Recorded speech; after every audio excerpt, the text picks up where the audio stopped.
মোহাম্মদ নাসরিন আক্তার আমাদের ঘুগড়িমা প্রতিভা ক্লাব এর মাঠের প্রোটেকশন ওয়াল এবং মাঠ ভরাট বাজেটকৃত টাকা আত্মসাৎ করেছে। এই জন্য আজকের এই মানববন্ধন। আমরা এর সুষ্ঠু বিচার চাই এবং সে ফ্যাসিস্ট আওয়ামী লীগের ক্ষমতার দাপট দেখিয়ে অনেক দুর্নীতির সাথে জড়িত ছিল, মাঠ কর্তৃক, এলাকা ভিত্তিক কর্তৃক।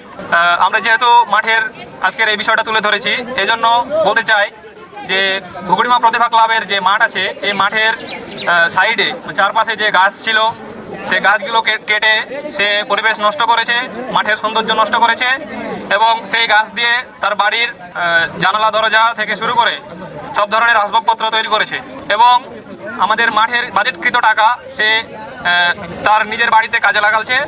এটা আমাদের মাঠের কোনো কাজে দেয়নি, বা সে হচ্ছে আমাদের কাছে প্রতিশ্রুতি দিয়েছিল যে সে মাঠে কাজ করিয়ে দিবে বা করবে। এই প্রতিশ্রুতি দিয়ে সে এখনও সেটা অস্বীকার করছে যে তার কাছে টাকা দেয়নি বা এরকম কিছু অস্বীকার করছে। আমরা প্রশাসনের কাছে এবং জনগণের কাছে বলতে চাই যে এই নাসরিনের সুষ্ঠু বিচার এবং সুষ্ঠু তদন্ত করে আপনারা আমাদের সুষ্ঠু একটা ন্যায্য বিচার করে দেন, এটাই আমাদের চাওয়া। আমার ভয় দেখানো হচ্ছে, আমাদের নাকি হচ্ছে সাইবার ক্রাইম মামলা এবং হচ্ছে আমাদের প্রতি পুলিশ পাঠানো হয়েছে, এখনও নাকি হচ্ছে যে আবার পুলিশ আসছে। এর সুষ্ঠু তদন্ত আমরা চাই, এটাই আমাদের দাবি মানতে হবে। আমাদের হচ্ছে গত ভরাটের জন্য সরকারি বরাদ্দকৃত আপনার হচ্ছে 4 লাখ টাকা ছিল, এই টাকা পুরোটাই মেরে দেওয়া হয়েছে। তারপরে আবার হচ্ছে একটা প্রোটেকশন ওয়ালের জন্য একটা বাজেট ছিল, সে বাজেটটা কমপ্লিটলি আত্মসাৎ করা হয়েছে। আর কিছু অভিযোগ আছে ওনার নামে, আমাদের গোরস্থানের কিছু টাকা পয়সা ওই মেরে দিয়েছে টোটালি। সে আওয়ামী লীগের ভাইস চেয়ারম্যান ছিল, এই দাপটে এই এলাকায় অন্যায় অত্যাচার করে অনেক টাকা তারা মেরে খেয়েছে এবং এই বাজেটকৃত টাকার জন্য আমরা এই মানববন্ধনের মাধ্যমে আমরা সুষ্ঠু তদন্ত করে ন্যায় বিচার চাই।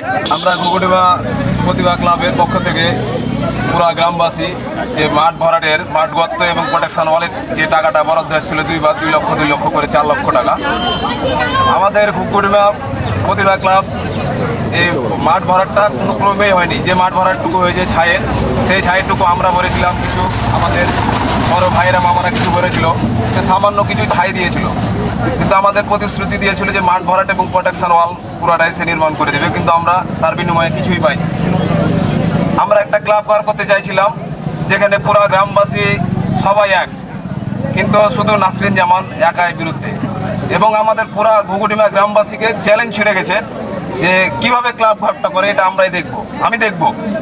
এবং আমরা পুরা ঘুগড়িমা গ্রামবাসীকে নিয়ে আমরা আলোচনার মাধ্যমে এটা আমরা করেছি এবং এটার সঠিক তদন্ত চাই এবং আমরা মাঠ ভরাট এবং পুনরায় প্রোটেকশন ওয়াল আমরা পুনরায় চাই। এটাই আমাদের ঘুগড়িমা গ্রামবাসীর চাওয়া পাওয়া। এবং 4 লাখ টাকার এখানে টাকা তুলেছে, এই টাকাটা কতটা ভরাট সম্পূর্ণ হয়নি, হয়তো ওই ছাইটা গেলা দিয়ে কিছু দিয়েছে, এই আপনার এতে থেকে দিয়েছে লেবারের মিল থেকে। সেটা সবাই সুষ্ঠুভাবে বিচার